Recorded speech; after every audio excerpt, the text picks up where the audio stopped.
দর্শক, টোল প্লাজায় ৬ জন নিহতের ঘটনায় বাস মালিককে গ্রেফতার ও মাওয়া এক্সপ্রেসওয়ের নিরাপত্তার বিষয়ে জানাতে মুন্সিগঞ্জ থেকে সরাসরি যুক্ত হচ্ছেন সহকর্মী সুমিত সরকার। সুমন, বাস মালিককে গ্রেফতারের বিষয়ে পুলিশ আর কি তথ্য দিয়েছে? এক্সপ্রেসওয়েতে নিরাপত্তা করতে আর কি কি উদ্যোগ দেখছেন আপনি, জানাবেন আমাদের দর্শককে। আপনাকে ধন্যবাদ। আপনি আসলে যেমনটি বলছিলেন, আসলে ঢাকা মহাসড়কে কিন্তু প্রায়শই ঘটছে দুর্ঘটনা। এতে গত এক মাসে কিন্তু 11 জনের মৃত্যু হয়েছে বলে আমরা জানতে পেরেছি। আসলে এখানে কিন্তু চালকদের বেপরোয়া গতির কারণে কিন্তু এই দুর্ঘটনা ঘটছে বলে এখানে জানিয়েছেন এখানকার হাইওয়ে পুলিশ এবং যারা এখানে কাজ করেন।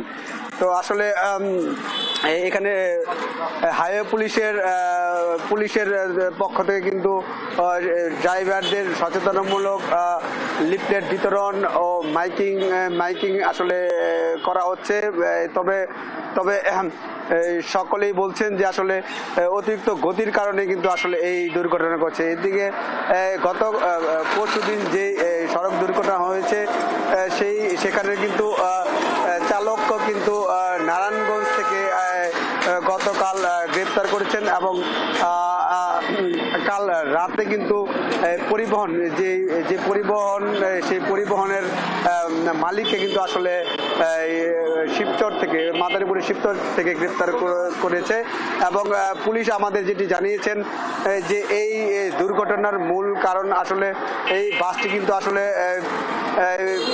আগে থেকেই সমস্যা ছিল এবং ব্রেক ছিল না। তো যে মালিক ছিলেন তিনি জানিয়েছেন, তিনি বলেছেন চালককে যে তুমি আস্তে আস্তে চালাবে।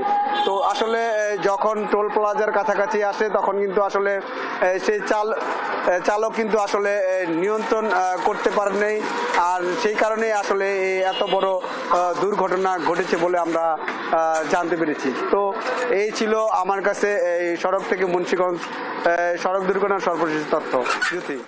মুন্সিগঞ্জ থেকে আমাদের সহকর্মী সুমিত সরকার সুমন যুক্ত ছিলেন আমার সাথে।